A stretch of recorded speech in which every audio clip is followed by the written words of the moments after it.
Morning, नमस्कार और जोहार। आप सभी का स्वागत है द न्यूज पोस्ट में और मैं हूं आपके साथ सुहाना। खबरों में आगे बढ़ेंगे। आज के झारखंड की तमाम 24 बड़ी खबरें और महत्वपूर्ण खबरों से रूबरू कराएंगे, लेकिन इससे पहले अगर आपने नहीं किया है द न्यूज पोस्ट को सब्सक्राइब, तो सबसे पहले आप हमारे चैनल को सब्सक्राइब करें, बेल आइकन पर क्लिक करना ना भूलें, क्योंकि इससे आपको राज्य भर की तमाम अपडेट मिलती रहेगी। तो चलिए शुरू करते हैं आज की महत्वपूर्ण खबरों से। बात करें झारखंड में मौसम की, तो सर्दी के मौसम में झारखंड में गर्मी का रिकॉर्ड टूटने लगा है। कई शहरों का अधिकतम तापमान अभी से 30 डिग्री के पार हो गया है। चाईबासा को उच्चतम पारा 33.8 डिग्री रिकॉर्ड की गई है। जमशेदपुर, डाल्टनगंज, खूंटी का भी तापमान 30 डिग्री से अधिक हो गया है। IMD ने कहा कि 23 जनवरी 2024 को रांची का अधिकतम तापमान 25 डिग्री सेंटीग्रेड रिकॉर्ड किया गया। बात जमशेदपुर के अधिकतम तापमान की करें तो यह पिछले वर्ष यानी 23 जनवरी 2024 को 21 डिग्री सेल्सियस था, जो 23 जनवरी 2025 को 30.5 डिग्री सेल्सियस रहा। मौसम विभाग ने बताया कि इन दिनों जनवरी के महीने में ठंड की बजाय गर्मी का एहसास हो रहा है। मुख्यमंत्री हेमंत सोरेन के मुख्यमंत्री आवासीय कार्यालय में केंद्रीय सरना समिति के प्रतिनिधि मंडल ने मुलाकात की। उन्होंने मुख्यमंत्री को सरना आदिवासी समाज की समस्याओं एवं मांगों से संबंधित एक ज्ञापन सौंपकर उसके निदान की दिशा में उचित पहल करने का आग्रह किया। मुख्यमंत्री ने कहा कि राज्य हित में सरकार सभी वर्ग तथा समुदाय के विकास एवं कल्याण के लिए प्रतिबद्ध है। इस दिशा में समाज के हर वर्ग और तबके के लोगों को सशक्त और आगे बढ़ाने का कार्य हो रहा है, क्योंकि बिना समाज को मजबूत किए राज्य को मजबूत नहीं कर सकते। मुख्यमंत्री ने कहा कि सरना आदिवासी समाज की आस्था, परंपरा एवं संस्कृति को संरक्षित करने के साथ उनके हक अधिकार को देने के लिए हमारी सरकार ठोस कदम उठा रही है। बढ़ते हैं खबरों में आगे और बात करते हैं क्राइम से जुड़े खबरों की। तो जमीन कारोबारी मधुसूदन राय उर्फ मधु राय हत्याकांड का खुलासा रांची पुलिस ने कर दिया है। रांची SSP चंदन कुमार सिन्हा ने बताया कि हत्याकांड की साजिश रचने वाले तथा एक शूटर सहित कुल 4 अपराधियों को गिरफ्तार कर लिया गया है। 15 दिसंबर 2024 को मधुसूदन राय की नामकुम इलाके में गोली मारकर हत्या कर दी गई थी। जमीन कारोबारी मधुसूदन राय की हत्या की साजिश रचने और हत्याकांड को अंजाम देने वाले अपराधी गिरफ्तार कर लिए गए हैं। 15 दिसंबर 2024 को रांची के नामकुम थाना क्षेत्र स्थित रामपुर के पास जमीन कारोबारी मधु राय की गोली मारकर हत्या कर दी गई थी। आरोपियों को गिरफ्तार करने के लिए रांची SSP चंदन कुमार सिन्हा ने SIT का गठन किया था। फिलहाल सभी आरोपी को गिरफ्तार कर जेल भेज दिया गया है। मामले की जानकारी SSP चंदन कुमार सिन्हा ने प्रेस वार्ता कर दी है। राजधानी रांची की चान्हो थाना पुलिस ने युवक को चोरी की घटना को अंजाम देते हुए रंगे हाथों गिरफ्तार कर लिया है। गिरफ्तार आरोपी की पहचान 25 साल के नौशाद अंसारी के रूप में की गई है, जिसके पिता का नाम मुख्तार अंसारी है। आरोपी युवक चान्हो थाना के टांगर गांव का रहने वाला है। बताया जा रहा है कि पुलिस ने नौशाद अंसारी को चोरी के आरोप में गिरफ्तार किया है। इसे लेकर चान्हो थाना में विभिन्न धारा के तहत मामला दर्ज किया गया है। जानकारी हो कि आरोपी की निशानदेही पर पुलिस ने अन्य 2 घरों से चोरी किए गए सामानों को भी बरामद कर लिया। बता दें कि इस दौरान पुलिस ने आरोपी के पास से कई सामान भी बरामद किए हैं। इन सामानों में सोने चांदी के जेवरात, 2 मोबाइल फोन और 27,300 रुपए नकद शामिल है। पलामू में भ्रष्टाचार निरोधक ब्यूरो यानी ACB ने एक बड़ी कार्रवाई करते हुए बरवाडीह के राजस्व उप निरीक्षक सह प्रभारी अंचल निरीक्षक सुरेश राम को 20,000 रुपए घूस लेते हुए रंगे हाथों गिरफ्तार कर लिया। ACB को सुरेश राम के खिलाफ शिकायत मिली थी। इसके बाद ACB की टीम ने रणनीति बनाकर सुरेश राम को रंगे हाथों पकड़ा। मिली जानकारी के अनुसार एक महिला ने वर्ष 2024 में 30 डिसमिल जमीन खरीदी थी, जिसके म्यूटेशन यानी नामांतरण के लिए सुरेश राम ने 1 लाख रुपए की मांग की थी। जब पीड़िता इतनी बड़ी रकम नहीं दे पाई तो आरोपी ने 2 किस्तों में रिश्वत देने की बात कही और पहली किस्त के रूप में 20,000 रुपए लाने का दबाव बनाया। पीड़िता घूस नहीं देना चाहती थी, इसलिए उसने पलामू ACB में शिकायत दर्ज कराई। पुलिस उपाधीक्षक ने मामले की जांच की और आरोप को सही पाया। पीड़िता को 20,000 रुपए के साथ सुरेश राम के पास भेजा गया। जब सुरेश राम रिश्वत के पैसे ले रहे थे तब ACB ने उन्हें पकड़ लिया। हालांकि रंगे हाथों पकड़े जाने के बाद सुरेश राम ने काफी ड्रामा किया, जिसके बाद पुलिस को बुलाया गया और पुलिस ने मामला काबू में किया, जिसके बाद उसे गिरफ्तार कर लिया गया। पलामू के पाकी में वित्त मंत्री राधा कृष्ण किशोर के कार्यक्रम में अचानक मधुमक्खी मधुमक्खियों के झुंड ने हमला कर दिया। इस हमले में कई अधिकारी और पत्रकार घायल हो गए। मिली जानकारी के अनुसार वित्त मंत्री राधाकृष्ण किशोर की अगुवाई में एक टीम पाकी बराज के निरीक्षण के लिए पहुंची थी। टीम में सिंचाई विभाग के वरिष्ठ अधिकारी भी शामिल थे। निरीक्षण का काम चल ही रहा था कि अचानक मधुमक्खियों का झुंड आ धमका और हमला कर दिया। हमले के दौरान वित्त मंत्री के सुरक्षा कर्मियों ने तुरंत उन्हें घेर लिया और सुरक्षित गाड़ी में बैठा दिया। मधुमक्खियों के हमले के बाद अधिकारी, पत्रकार और अन्य लोग वहां से भागकर अपनी जान बचाने में जुट गए। इस हमले में कई अधिकारी और पत्रकार डंक लगने से घायल हो गए। हजारीबाग डीसी ऑफिस में तैनात पिंटू कुमार नायक हत्याकांड का बोकारो पुलिस ने खुलासा कर दिया है। 12 जनवरी को पिंटू की गोली मारकर हत्या कर दी गई थी। हत्या उसकी ही सगी भाभी सुनीता देवी ने 3 लाख रुपए सुपारी देकर करवाई थी। सुनीता देवी और पिंटू के बीच संपत्ति को लेकर विवाद चल रहा था और इसी वजह से भाभी ने उसकी हत्या करवा दी। पुलिस ने पिंटू की हत्या मामले में सुनीता देवी, छोटेलाल नायक, टीमा तुरी, राहुल कश्यप और अजीत कुमार उर्फ सीताराम साव को गिरफ्तार कर लिया। बोकारो के कसमान स्थित मधुकरपुर गांव में 12 जनवरी की रात 11 बजे अपराधियों ने घर में सोए पिंटू कुमार नायक की गोली मारकर हत्या कर दी थी। पिंटू कसमार स्थित अपने पैतृक आवास में खाना खाकर सोया था। तभी 2 अपराधी छत से सीढ़ी के रास्ते पिंटू के कमरे में पहुंचे, सीने व कनपट्टी पर गोली मार दी। इसके बाद वह मौके से फरार हो गया। बोकारो एसपी के अनुसार मृतक की भाभी ने संपत्ति विवाद के कारण अपनी बहन के बेटे छोटेलाल नायक से संपर्क किया, उसे पिंटू की हत्या की सुपारी दी थी। सुनीता देवी पिंटू के मर्डर का 4 महीना पहले से प्लान बना रही थी। घटना के वक्त भाभी घर पर ही थी जब अपराधी रात में आए और सुनीता ने ही गेट खोला था। उन्हें घर के अंदर भी वही लेकर गई थी। रांची में रफ्तार का कहर एक बार फिर देखने को मिला है। खेलगांव ओपी क्षेत्र के बाबा चौक के पास एक तेज रफ्तार कार ने रांची जेल के 2 सुरक्षा कर्मियों को टक्कर मार दी। इस हादसे में एक सुरक्षा कर्मी की मौके पर ही मौत हो गई, जबकि दूसरा गंभीर रूप से घायल हो गया। घायल सुरक्षा कर्मी का इलाज अस्पताल में जारी है। जानकारी के मुताबिक दोनों जेल कर्मी बाइक से ड्यूटी के लिए रांची जेल जा रहे थे। जैसे ही वे बाबा चौक पहुंचे, पीछे से एक तेज रफ्तार कार ने उन्हें जबरदस्त टक्कर मार दी। हादसे में 49 वर्षीय समीर कुमार राय की मौके पर ही मौत हो गई, जबकि उनके साथी चंद्रदेव गुप्ता गंभीर रूप से घायल हो गए। घटना की सूचना मिलते ही पुलिस मौके पर पहुंची और दोनों घायलों को अस्पताल भेजा, लेकिन डॉक्टरों ने समीर कुमार राय को मृत घोषित कर दिया। घायल चंद्रदेव का इलाज जारी है। हादसे के बाद पुलिस ने मामले की जांच शुरू कर दी है और तेज रफ्तार कार की पहचान करने में जुटी है। झारखंड के जामताड़ा से एक बड़ी खबर सामने आ रही है। मिली जानकारी के अनुसार देवघर जिले के सारट प्रखंड के प्रमुख गौतम कुमार रवानी के खिलाफ एक महिला जेई ने जामताड़ा थाना में छेड़छाड़ का आरोप लगाया है। जी हां, मामला भी दर्ज कर लिया गया है। इस संबंध में पीड़िता ने आवेदन दिया है, जिसमें उसने गौतम कुमार पर नशे में छेड़छाड़ करने का आरोप लगाया। इस संबंध में जामताड़ा थाना में मामला दर्ज कर लिया गया है। फिलहाल पुलिस आवश्यक कार्रवाई में जुटी हुई है। महिला ने आवेदन में बताया है कि वह जामताड़ा राजबाड़ी की रहने वाली है, जो वर्तमान में सारट प्रखंड में कानी अभियंता के पद पर कार्यरत है। उनका आरोप है कि 17 जनवरी को सारट प्रखंड प्रमुख गौतम कुमार रवानी ने उसे कॉल कर कहा कि आधे घंटे में मिलने राजबाड़ी स्थित घर आ रहे हैं। फिर वे घर आकर नशे में गंदे शब्द का उपयोग कर महिला के साथ छेड़छाड़ करने लगे। घटना के दूसरे दिन मानसिक रूप से विचलित रहते हुए सारट प्रखंड कार्यालय पहुंचकर घटना की जानकारी दी। इसके बाद लगातार जमुआ सोल के दिलीप मंडल ने अपने मोबाइल नंबर से कॉल कर घटना की जानकारी किसी को नहीं देने की बात कही। झारखंड में बिजली चोरी के मामलों पर कार्रवाई करते हुए झारखंड बिजली वितरण निगम लिमिटेड ने 2024 में 26.72 करोड़ रुपए का जुर्माना वसूला है। राज्य भर में कुल 21,902 एफआईआर दर्ज की गई है, जिनमें कुल राशि 42.94 करोड़ रुपए की थी। जनवरी में सबसे अधिक 3,162 एफआईआर दर्ज हुई। इसके बाद मार्च में 2,834 और फरवरी में 2,693 मामले दर्ज किए गए। अक्टूबर में सबसे कम 858 एफआईआर और सितंबर में 976 मामले दर्ज हुए।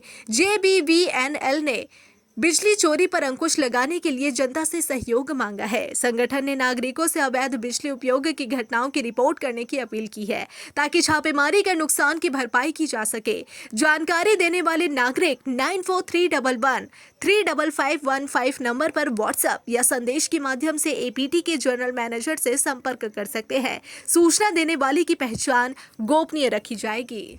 चर्चित रेबिका पहाड़िन की हत्या के आरोपी मुस्तकीम अंसारी को सुप्रीम कोर्ट से जमानत नहीं मिल पाई है। मुस्तकीम ने अपनी जमानत याचिका के लिए सुप्रीम कोर्ट का रुख किया था, लेकिन न्यायाधीश जस्टिस बेला एम त्रिवेदी और जस्टिस सतीश चंद्र की बेंच ने उसे बेल देने से इनकार कर दिया।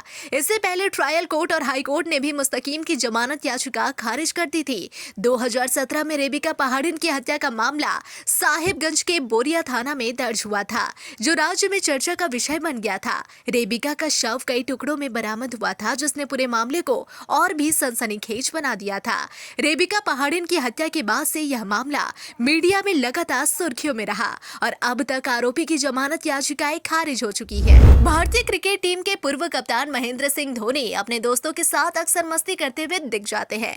उनके दोस्त पूर्व विधायक कुणाल शाडंगी नई महिंद्रा थार खरीदकर इसकी खुशी साझा करने धोनी के फार्म हाउस पहुंचे थे। धोनी ने उनकी नई कार की सीट पर ऑटोग्राफ देकर मौके को और भी खास बना दिया।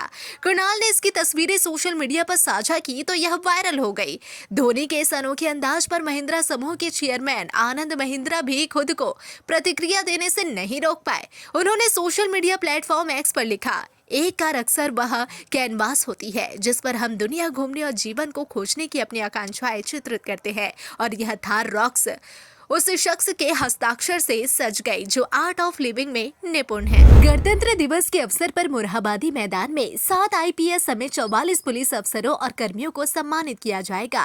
इसमें 23 पुलिस अधिकारी एवं पदाधिकारी को सराहनीय सेवा के लिए पुलिस पदक, 6 पुलिस अधिकारियों एवं कर्मी वीरता के लिए पुलिस पदक तथा 15 पुलिस अधिकारियों को केंद्रीय गृह मंत्री विशिष्ट ऑपरेशन पदक से सम्मानित किया जाएगा। ये सम्मान उन्हें राज्यपाल संतोष गंगवार उत्कृष्ट सेवाओं के लिए देंगे।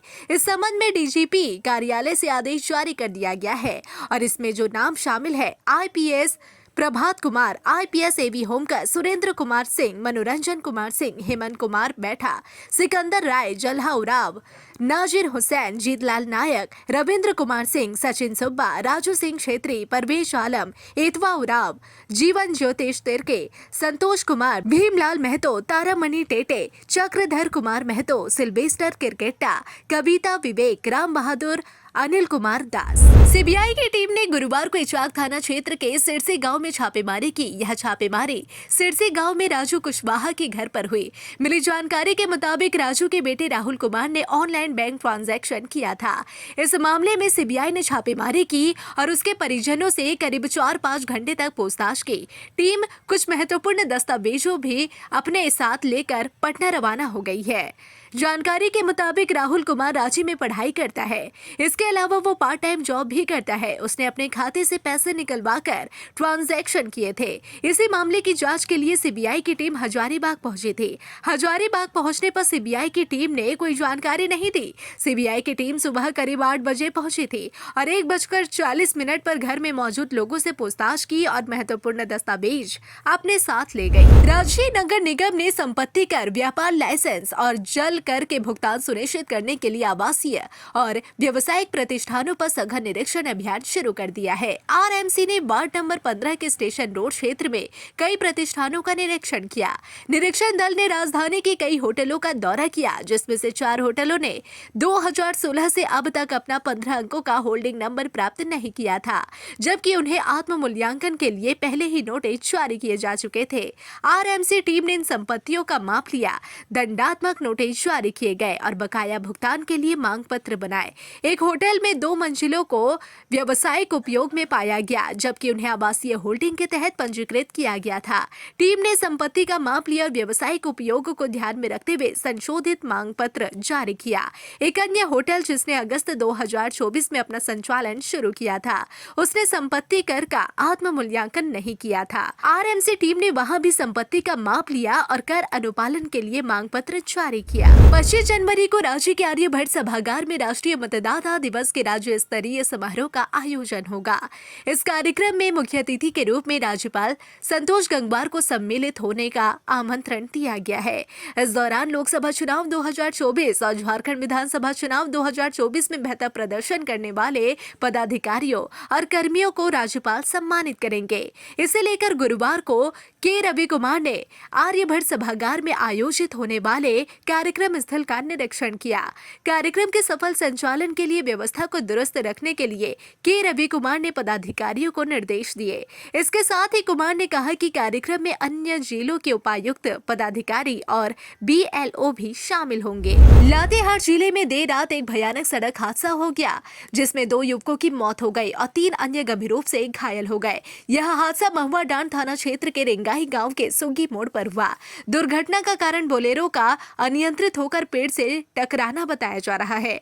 बोलेरो में सवार सभी लोग एक शादी समारोह से लौट रहे थे। दुर्घटना में नवीन टोपो और वाल्टर कुजूर की मौके पर ही मौत हो गई। अन्य 3 युवक गंभीर रूप से घायल हो गए। सभी पीड़ित महुआ डांड थाना क्षेत्र के निवासी है।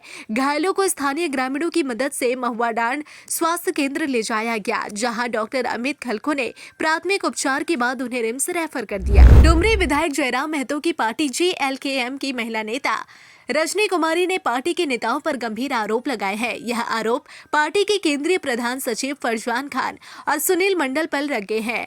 रजनी के मुताबिक सुनील मंडल और फरजान खान के पास उनका अश्लील वीडियो है, जिसे वायरल करने की धमकी दी गई है। इस मामले में रजनी कुमारी ने थाना में शिकायत दर्ज कराई है और मामले की जाँच की मांग की है। गौरतलब है कि रजनी कुमारी JLKM महिला मोर्चा की केंद्रीय महासचिव पद पर थी।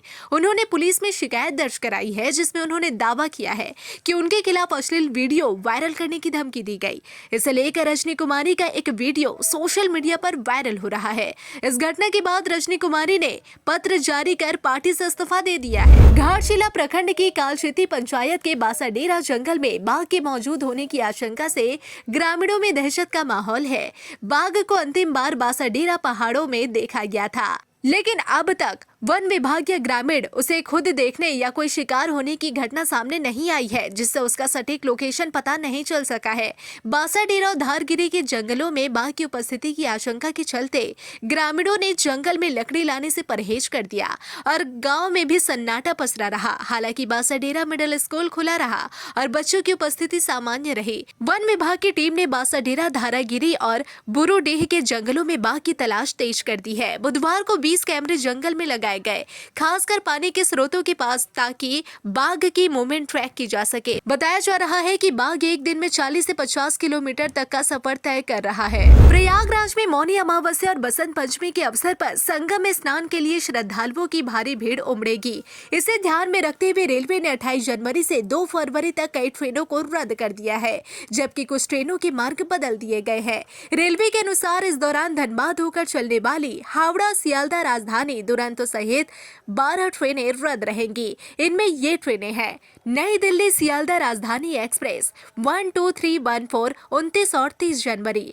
बीकानेर सियालदह दुरंतो 12260 28 जनवरी, सियालदह नई दिल्ली राजधानी 12313 28 और 29 जनवरी, सियालदह बीकानेर दुरंतो 12259 29 जनवरी, हावड़ा जोधपुर सुपरफास्ट 12307 26 जनवरी, जोधपुर हावड़ा सुपरफास्ट 12308 28 जनवरी, हावड़ा बीकानेर सुपरफास्ट 22307 31 जनवरी, बीकानेर हावड़ा सुपरफास्ट 22308 2 फरवरी, हावड़ा कालका नेताजी एक्सप्रेस 12311 26 और 31 जनवरी, कालका हावड़ा नेताजी एक्सप्रेस 12312 28 जनवरी और 2 फरवरी, भावनगर आसनसोल पारसनाथ एक्सप्रेस 12941 28 जनवरी, आसनसोल भावनगर पारसनाथ एक्सप्रेस 12942 30 जनवरी। घाटशिला थाना क्षेत्र के गोपालपुर पंचायत अंतर्गत नेताजी पल्ली क्षेत्र में दिन दहाड़े चोरों ने एक घर से चोरी कर घाटशिला पुलिस को खुली चुनौती दी है। दिन दहाड़े चोरी होने पर लोगों में पुलिस के प्रति रोष व्याप्त है। चोरों ने लगभग 6 लाख रुपए के सोने की गहनों की चोरी दोपहर लगभग 1 बजे घर में घुसकर कर ली। इस संबंध में बंशीधर माढ़ी की धर्मपत्नी टूलो माने माढ़ी ने बताया कि दोपहर लगभग 12 बजे अपने बेटे अमृत माढ़ी को लेकर बाजार गई थी। दरवाजे पर गृहस्वामी CRPF के सेवानिवृत्त कर्मी पैरालिसिस से पीड़ित बंशीधर माढ़ी बैठे हुए थे। बाजार से वापस घर पहुंचने पर देखा कि घर के सभी सामान बिखरे पड़े थे और दराज में रखा हुआ सोने का गहना नहीं है, जिसके बाद मामले की जानकारी पुलिस को दी गई। सूचना मिलते ही पुलिस मौके पर पहुंची और मामले की जांच में जुट गई है। बीजेपी के प्रदेश अध्यक्ष बाबूलाल मरांडी ने झारखंड की कानून व्यवस्था पर फिर से हेमंत सरकार पर निशाना साधा। उन्होंने नामकुम प्रखंड के मुखिया के हत्याकांड पर सरकार को कटघरे में खड़ा कर दिया। बाबूलाल ने मुख्यमंत्री को नसीहत दी है कि वे अपराधियों को संरक्षण देने की बजाय बड़ी कार्रवाई करें। बता दें कि मुखिया नन्हे कश्यप को अपराधियों ने गुरुवार की सुबह गोली मार दी, जिसके बाद बाबूलाल मरांडी ने सोशल मीडिया हैंडल एक्स पर पोस्ट कर लिखा कि रांची के नामकुम प्रखंड स्थित हाहा पंचायत के मुखिया नन्हे कश्यप पर आज हुई गोलीबारी ने एक बार फिर प्रदेश की कानून व्यवस्था पर गंभीर सवाल खड़े कर दिए हैं। उन्होंने आगे लिखा कि जनप्रतिनिधियों के ऊपर बढ़ता जानलेवा हमला प्रदेश की पंगु कानून व्यवस्था का हाल बयां कर रहा है। कुछ माह पहले ही धुरवा में पूर्व वार्ड पार्षद की गोली मारकर हत्या कर दी गई थी। बावजूद इसके सरकार और पुलिस विभाग ने अपनी कार्यशैली में सुधार नहीं किया। झारखंड पुलिस राजधानी रांची की सुरक्षा व्यवस्था को पुख्ता करने के लिए यहां के प्रमुख स्थानों पर सीसीटीवी लगाने के लिए बेंगलुरु पुलिस की तर्ज पर एक्ट लाने जा रही है। सीसीटीवी के दायरे में पूरे शहर को लाने के लिए एक्ट में कई तरह के प्रावधान है, जिसके तहत प्रतिष्ठान मालिकों को खुद से सीसीटीवी कैमरा लगाना पड़ेगा। इस संबंध में झारखंड पुलिस मुख्यालय के द्वारा एक प्रस्ताव सरकार के पास भेजा गया है। राजधानी में इलेक्ट्रॉनिक निगरानी बढ़ाने के लिए शहर के हर हिस्से में सीसीटीवी कैमरे लगाने की प्रक्रिया को लेकर झारखंड पुलिस मुख्यालय ने बड़ा कदम उठाया है। झारखंड पुलिस ने इसके लिए बेंगलुरु पुलिस के कर्नाटक सार्वजनिक सुरक्षा प्रवर्तन अधिनियम का गहराई से अध्ययन किया है। झारखंड के डीजीपी अनुराग गुप्ता ने बताया कि इस पहल का मुख्य उद्देश्य अपराधों को रोकने और अपराध में शामिल अपराधियों का पता लगाने के लिए है। कांग्रेस के कार्यक्रम में शामिल होने के लिए देवघर जाने के क्रम में झारखंड कांग्रेस के प्रदेश प्रभारी गुलाम अहमद मीर जामताड़ा विधायक सह मंत्री इरफान अंसारी के आवास पर थोड़ी देर के लिए रुके, जहां पहले से मौजूद पार्टी के कार्यकर्ताओं ने उनका गर्मजोशी से स्वागत किया। इस मौके पर गुलाम अहमद मीर ने मीडिया से भी बातचीत की। मीडिया से बातचीत के क्रम में कांग्रेस के प्रदेश प्रभारी गुलाम अहमद मीर ने भाजपा पर जमकर निशाना साधा। उन्होंने भाजपा नेताओं पर संविधान की अवमानना करने का आरोप लगाया और देश के गृह मंत्री अमित शाह से इस्तीफे की मांग की। उन्होंने कहा कि गृह मंत्री को अपने बयान के लिए देश से माफी मांगनी चाहिए। फिलहाल इस बुलेटिन में बस इतना ही। ऐसे ही तमाम खबरों के लिए बने रहे द न्यूज़ पोस्ट के साथ।